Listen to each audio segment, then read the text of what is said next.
الشتا بدأ ومعاه رجعت اللحظات اللي بنستناها. من الحاجات اللي بتميز الشتا المشروبات السخنة اللي بتدفي القلب قبل الجسم. النهاردة هناخد جولة في ثقافة المشروبات الألمانية الحلال، وهنشوف مش بس المكونات والطريقة، لكن كمان القصة والمثل الألماني اللي ورا كل مشروب. خليك معايا للآخر وقولي في التعليقات ايه أكتر مشروب نفسك تجربه.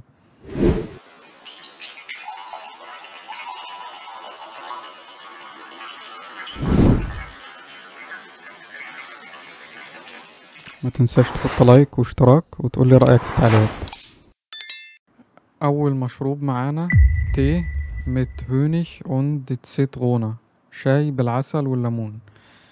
في عز الشتاء والبرد في ألمانيا أكتر مشروب طبيعي بيحسسك بالدفء هو الشاي بالعسل والليمون. المكونات كيس شاي أسود أو ممكن أخضر لو بتحبه أخف، ونص ليمونة، ومعلقة عسل نحل طبيعي، وكوباية مياه سخنة. طريقة التحضير سهلة جدا. هنسخن المية ونحط فيها كيس الشاي 3 دقايق، وبعد كده نعصر نص ليمونة على الشاي ونسيب العسل آخر حاجة. نحط العسل في الآخر عشان يحافظ على الفوائد. قصة الشاي في ألمانيا بتبدأ لما الألمان اتعرفوا على الشاي في القرن ال18. كان في ملك اسمه فريدريش ديا جروسا، الملك فريدريش الكبير، كان من عشاق الشاي وساهم في نشره بين الناس. لكن لما الأطباء الألمان لاحظوا إن الليمون والعسل بيساعدوا على علاج البرد، فبقوا يقدموه كعلاج منزلي هاوس ميتال.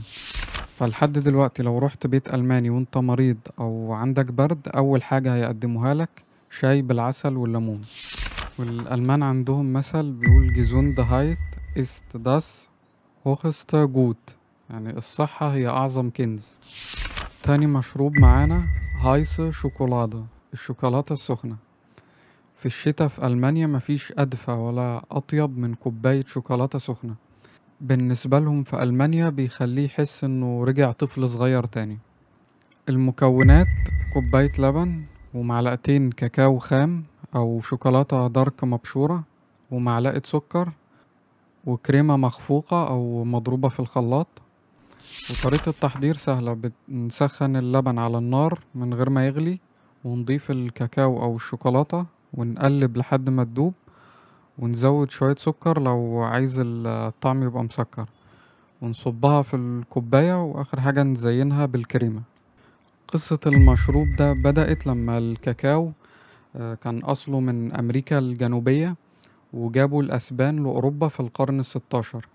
لكن بعد الثورة الصناعية وصناعة الشوكولاتة بقت أرخص، فده خلى المشروب ده وصل لكل بيت، ومن وقتها بقى مرتبط باللمة العائلية في الشتاء في ألمانيا، خصوصا بعد التزحلق على الجليد هناك أو الخروج في البرد. وفي مثل ألماني بيقول ليبه جيت دوش دين ماجن، يعني الحب بيمر من المعدة. قصدهم بالمثل ده يعني ببساطة الكوباية اللي بتديك دفى وسعادة هي كمان رسالة حب، وده بالظبط اللي بتمثله كوباية الشوكولاتة السخنة في الشتاء بالنسبة لهم في ألمانيا. تالت مشروب معانا اسمه كيندا بونش أو بونش الأطفال. لو رحت أسواق الكريسماس في ألمانيا هتلاقي مشروب بيملى المكان بروايح القرفة والبرتقال، اسمه كيندا بونش أو بونش الأطفال، وده المشروب الحلال اللي الكل بيشربه هناك. المكونات بتبقى عصير تفاح أو عنب، وشرايح برتقان، وعود قرفة، وقرنفل، ومعلقة سكر أو عسل حسب الطعم. طريقة التحضير بنسخن العصير في حلة من غير ما نسيبه يغلي، ونضيف البرتقان والقرفة والقرنفل، بعد كده نسيبه يتنقع 10 دقايق على نار هادية عشان ياخد الطعم، ونصبه في كوبايات ونشربه سخن. أصل المشروب ده لأن الألمان عندهم مشروب تقليدي في مناسبة الكريسماس اسمه جلو فاين، كحول نبيذ. لكن عشان الأطفال اللي مش بيشربوا كحول يشاركوا في جو الكريسماس، اخترعوا الكيندا بونش أو بونش الأطفال، ومن وقتها بقى رمز للمة العائلية. وحتى الكبار هناك بيحبوه لأنه بيدي نفس إحساس الدفى من غير كحول. عشان كده بيقولوا بالألماني geteilte Freude ist doppelte Freude، يعني الفرحة اللي بنشاركها بتتضاعف. قصدهم يعني لما تشرب مشروب زي الكيندر بونش مع أصحابك أو عيلتك، الموضوع مش بس مشروب، ده لحظة فرحة بتتشارك وتتضاعف. رابع مشروب معانا هايس ميلك متهونش، حليب ساخن بالعسل. في ليالي الشتاء الباردة في ألمانيا في مشروب بسيط جدا بس ليه قيمة كبيرة، الحليب السخن بالعسل، مشروب الأمهات ومفتاح النوم الهادي. المكونات بتاعته كوباية لبن ومعلقة كبيرة من عسل نحل طبيعي. وطريقة التحضير بسيطة، بنسخن اللبن كويس من غير ما يغلي ونضيف العسل ونقلبه لحد ما يدوب ونشربه دافي قبل النوم. المشروب ده قديم جدا، بيرجع للعصور الوسطى. كان الألمان بيعتبروا الحليب بالعسل علاج طبيعي للأرق والتوتر، والأمهات في ألمانيا لحد دلوقتي بيقدموا المشروب ده لأولادهم قبل النوم عشان يناموا بسرعة وبراحة. يعني ممكن تقول عليه مشروب الطفولة اللي كل ألماني تقريبا جربه وهو صغير. في مثل ألماني بيقول مورجن شتوند هات جولد إم موند، معناه الحرفي إن اللي يصحى بدري يلاقي الدهب في بقه، أو اللي بدري منورة. قيمة المشروب ده عند الألمان إنهم بيشوفوا إن بداية اليوم بدري فيها بركة، والحليب بالعسل بيساعدك تنام بدري وتصحى وانت مرتاح، فبقى مش بس مشروب، ده عادة تربت عليها أجيال. خامس مشروب معانا والأخير فروشت تي، شاي الفواكه. في عز برد ألمانيا في مشروب لونه أحمر أو بنفسجي، ريحته فواكه وطعمه حامض وحلو في نفس الوقت، اسمه فروشت تي أو شاي الفواكه.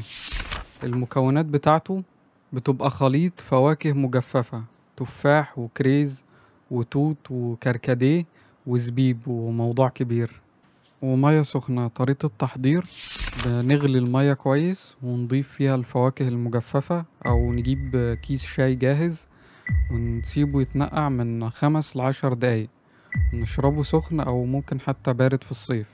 قصة شاي الفواكه، شاي الفواكه انتشر في ألمانيا في القرن ال19 مع حركة الطب الطبيعي أو الناتوا هايل كوند. الألمان كانوا بيجمعوا الفواكه البرية زي التوت والكريز ويجففوها ويعملوا منها شاي عشان ياخدوا فيتامينات في الشتاء، خصوصا في الوقت اللي مفيهوش فاكهة طازة.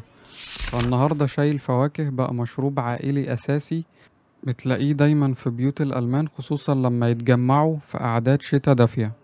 في مثل ألماني بيقول دي بيست ميديتسين فيكست إم جارتن، يعني أحسن دواء بينمو في الجنينة. يعني الألمان بيؤمنوا إن العلاج في الطبيعة، ومشروب زي شاي الفواكه مش بس بيدفيك، ده كمان بيمدك بطاقة وصحة في عز البرد. وبكده نبقى عرفنا مشروبات الشتاء السخنة في ألمانيا. قولي في التعليقات ايه المشروب اللي عجبك وبتفكر تجربه. لو عجبك الفيديو ما تنساش تحط لايك واشتراك وتقولي رأيك في التعليقات.